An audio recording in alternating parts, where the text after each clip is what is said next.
On a cold, rainy day, the simple act of holding a warm cup of tea becomes an embrace for the soul. But have you ever wondered how this everyday magic began?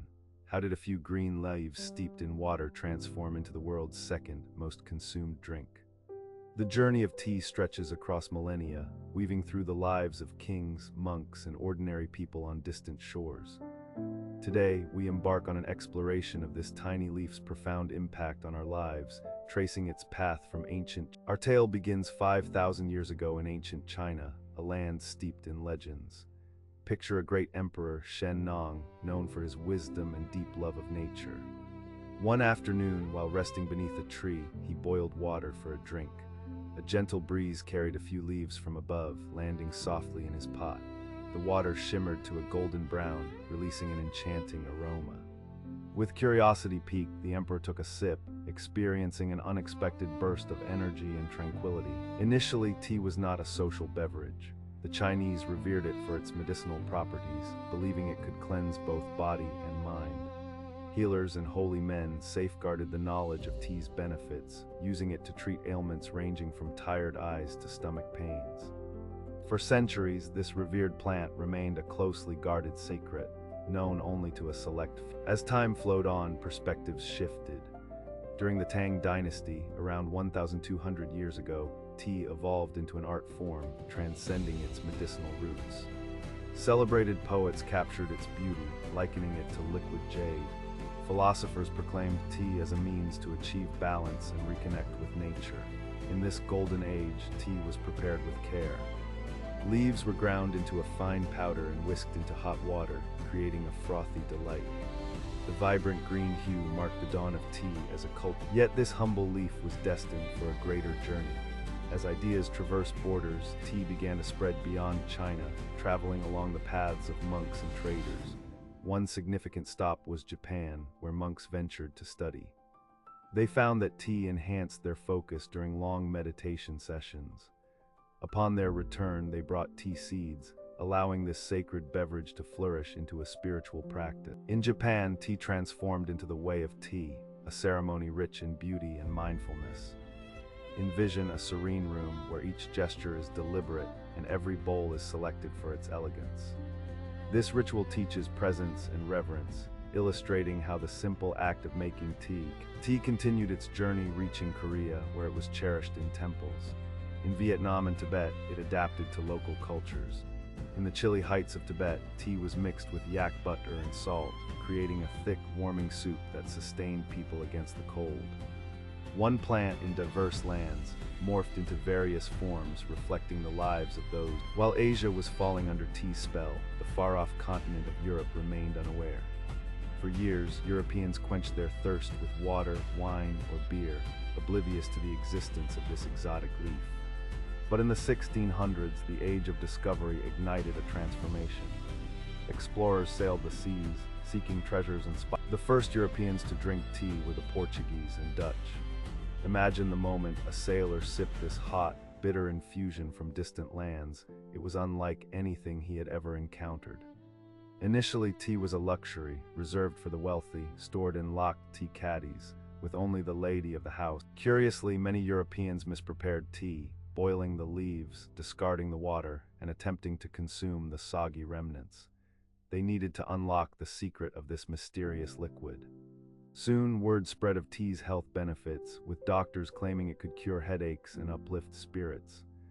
High society began to host lavish tea parties, a symbol of wealth and sophistication. Amid this burgeoning interest, one nation would alter the course of tea history forever: Britain. As the British Empire expanded, opportunities in tea blossomed, and the quest began to make it accessible to all. The love affair truly ignited with a royal marriage. In 1662, Catherine of Braganza, a Portuguese princess, wed King Charles II of England. Catherine arrived with a treasure chest of tea, instantly making it the height of fashion. If the queen indulged, every lady in court wanted a taste too. But how did this royal passion spread to the general populace? The East India Company emerged, a formidable trading giant with its own fleet and army, tasked with bringing vast quantities. With an increasing supply, prices began to drop, allowing businessmen and shopkeepers to partake. Yet, a high tax imposed by the British government made tea costly, prompting smuggling operations. Secret basements concealed the illicit tea, and for a time, more illegal tea. Eventually, the government acknowledged its error, lowering taxes and making tea widely affordable.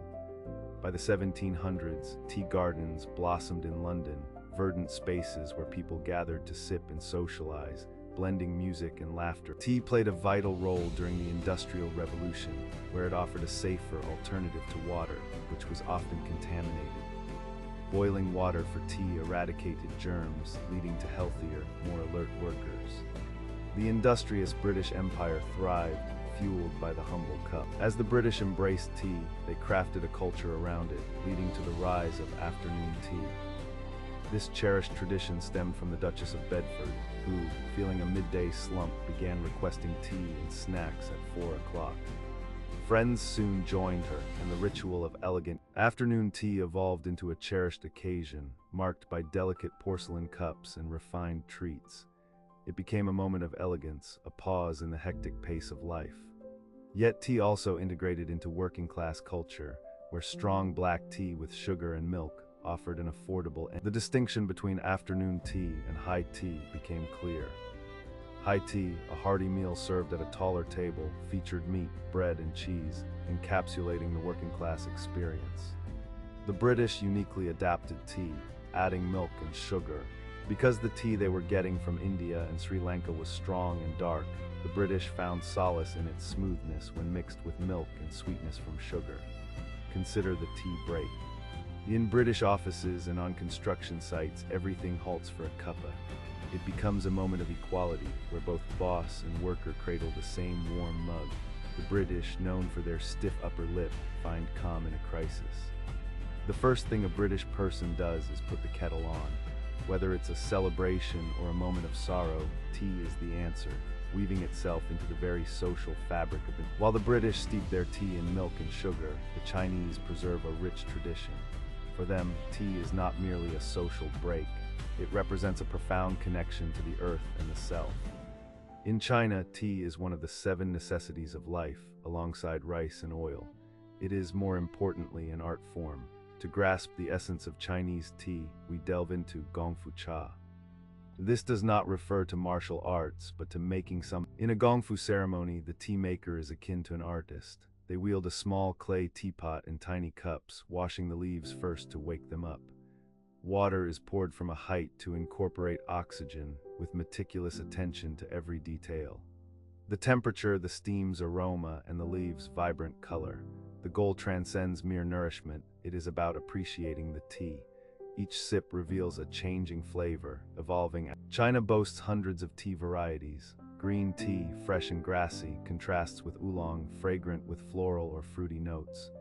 Then there's pu'er, aged for years, offering a taste of deep, rich earth.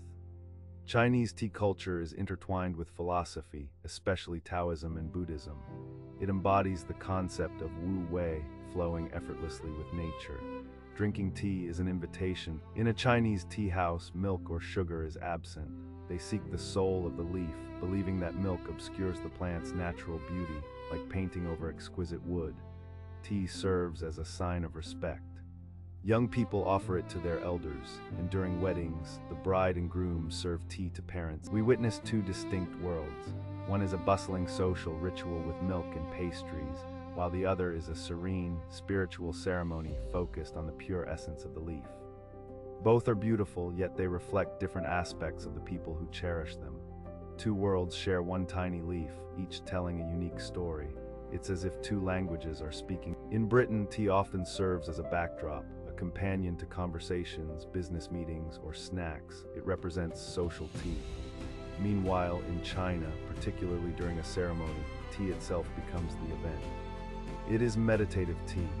When it comes to preparation, the British typically favor black tea, fully fermented leaves that yield a strong, dark brew, often simplified. The Chinese, however, lean toward green or oolong tea, yearning to witness the leaves unfurl in water, appreciating the dance of the leaves.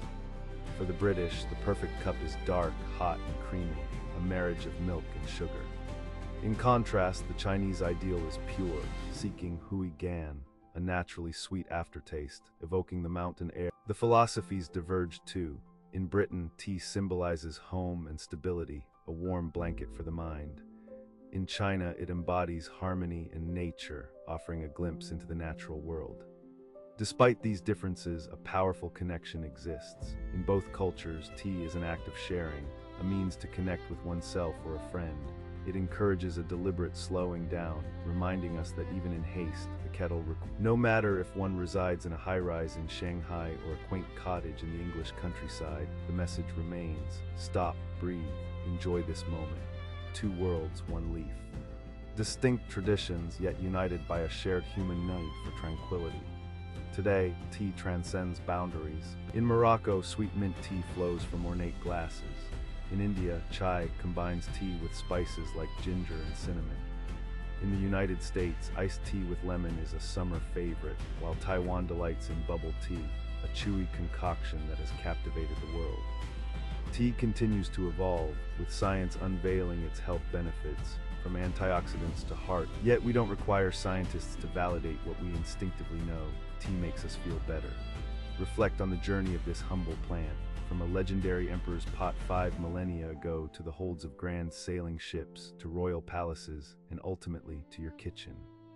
Each sip connects you to history, to monks in Japan, to a duchess in England. So the next time you savor a cup of tea, pause, don't rush. Observe the color, inhale the steam, and feel the warmth. Remember the tale of the tiny leaf that traversed the globe to be with you. In our fast-paced world, tea reminds us that we can always carve out a moment for peace. With gratitude, reflect on this journey through the history of tea. May your next cup taste even sweeter. How do you prefer your tea? Pure and simple, or adorned with milk and sugar?